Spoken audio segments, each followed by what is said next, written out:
Hello and welcome everybody to Game 2 of nukestrike versus ReaL from the Go4SC2 Cup. This is going to be Game 2 of a best of 3 here on Tal'Darim Altar. Spawning in the bottom right position as the red Terran, our winner from Game 1 we have nukestrike.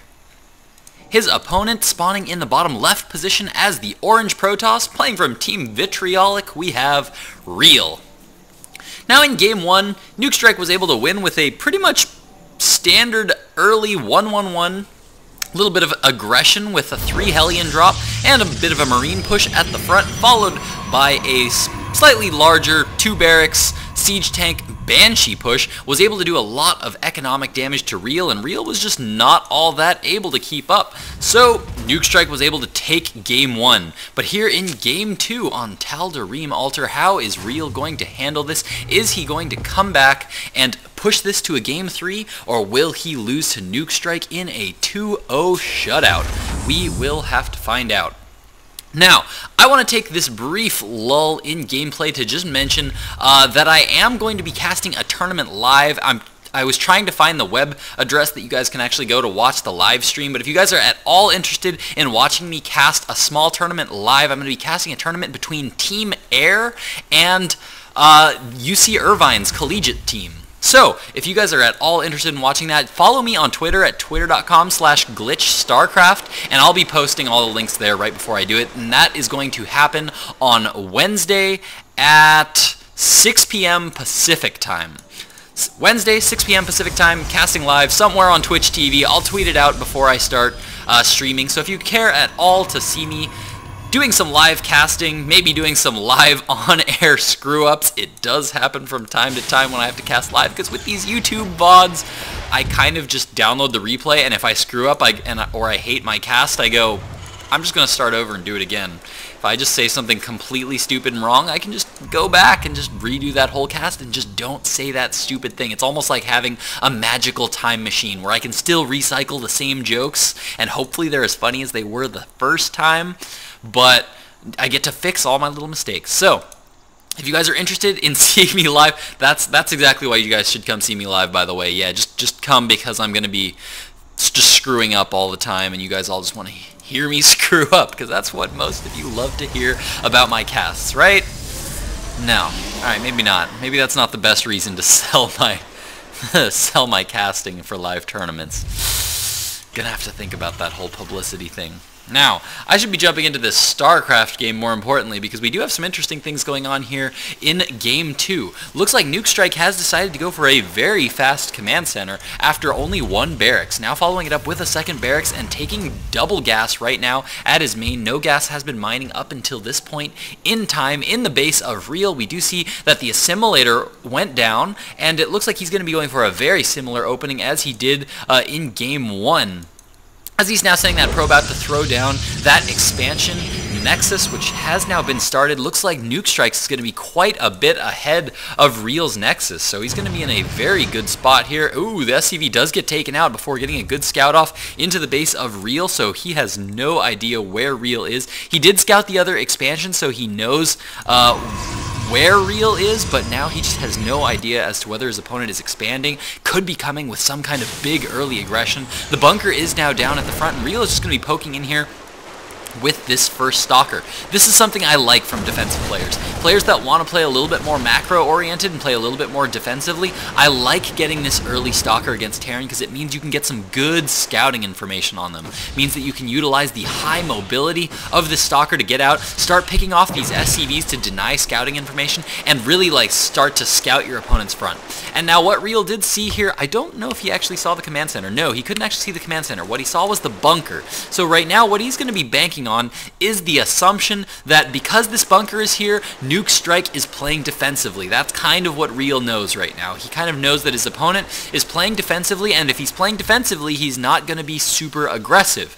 Now, it's always possible, based on what ReaL has seen, that this bunker could just be some kind of a trick, and that he could just be actually doing this huge 1 base, but ReaL is really going to be banking on that that assumption that his opponent's playing defensive, so he's not going to have to do too much. And notice he does keep poking in with that stalker so that he can continually check to see how big his opponent's army is. He wants to always be checking his opponent's army size.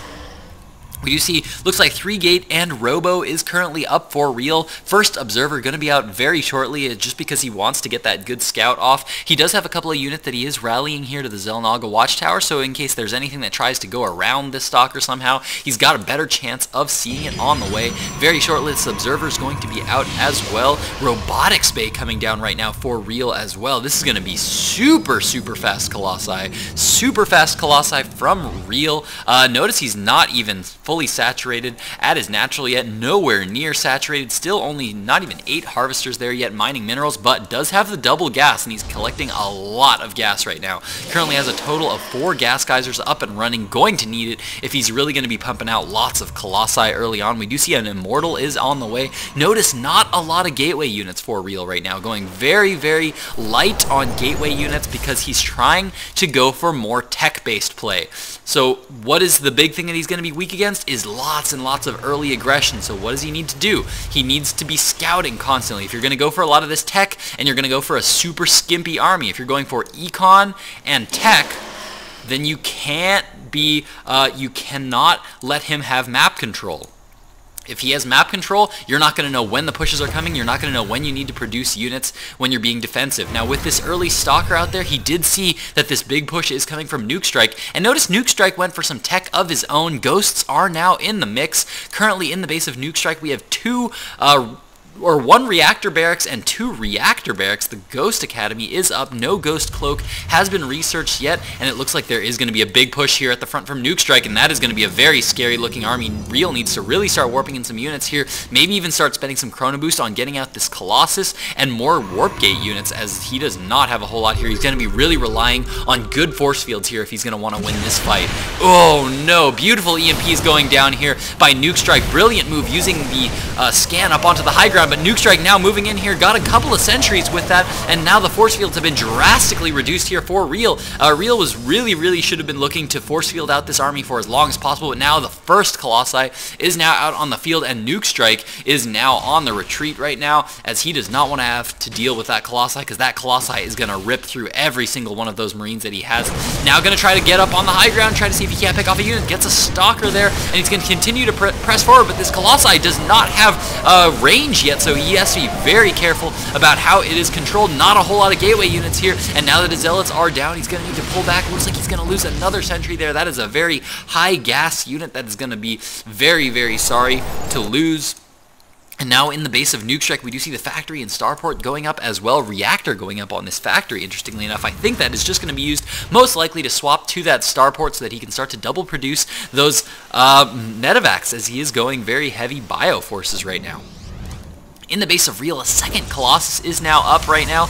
Extended Thermal Lance getting close to being done. Lots and lots of gateways being thrown up as well. So we're seeing more gateways come up. Twilight Council being thrown down here for ReaL as well. Maybe going to be getting that Zealot Charge very early on. Zealot Charge is really good. And they work well with Colossi because the Zealots are able to immediately charge up onto their opponents and keep Bioforces back, while these Colossi sit back with their extended thermal lance and deal all their damage without being harmed at all. And we're going to need to see some Viking production here from nukestrike if he's going to want to be able to deal with this many Colossi. As we can see, 2 Vikings are already on the way. We do see another 2 being queued up very quickly here. And ReaL now throwing down a pylon here in a forward position. If he gets up onto that high ground, we are going to see him start to warp units in here up onto the high ground. And that could be very scary here to deal with. We do see more Zealots and Stalkers currently being warped in here as these Colossi extended thermal is done. Extended thermal lance is done, and he is starting to deal some damage to that bunker. SCV is now being pulled off the line to start to deal with it. Vikings now out on the field as well, starting to focus down those Vikings. Third Colossus now in the mix here for ReaL as he continues to focus down these units, and look at how much damage these Colossi are dealing. Look at this pile of bio corpses from nukestrike as ReaL is just continuing to warp in more units at the front here, continuing to push this back. So much of the army of nukestrike is now down as his Viking count is just not nearly what it needs to be to really be able to start to take down these Colossi quickly. And as we can see, even though that Colossi is taking damage, they are doing so much damage to this bunker, so much damage being dealt. More SCVs being pulled off the line here from nukestrike to really repair this bunker. This is really all he's got going, and he's actually doing a fantastic job of keeping it alive, but he's losing a lot of SCVs right now. Checking the worker kill count so far, 8 kills, and he's going to continue to lose more here if ReaL starts to focus those SCVs down. 4th Colossi now out here for ReaL, and this is going to start to look really scary for nukestrike, as the forces from ReaL are starting to just get really big as everything moves in here, as we do have lots of SCVs now being pulled off the line here. The Marauder count just not high enough to cut through these barracks units to be able to get to those Colossi, and these Vikings just not dealing enough damage to those Colossi to negate the amount of damage they're dealing to all the bioforces, and so much is being taken down so fast, and I think nukestrike's front might finally be broken, and ReaL is going to take Game 2, pushing to a Game 3. Yes, indeed, nukestrike, GG's out of Game 2, meaning that ReaL has managed to push this to a Game 3. Who is going to be taking this best of 3? We will find out, but only if you stick with me. Game 3 of ReaL versus nukestrike from the Go4SC2 Cup coming up in just a moment.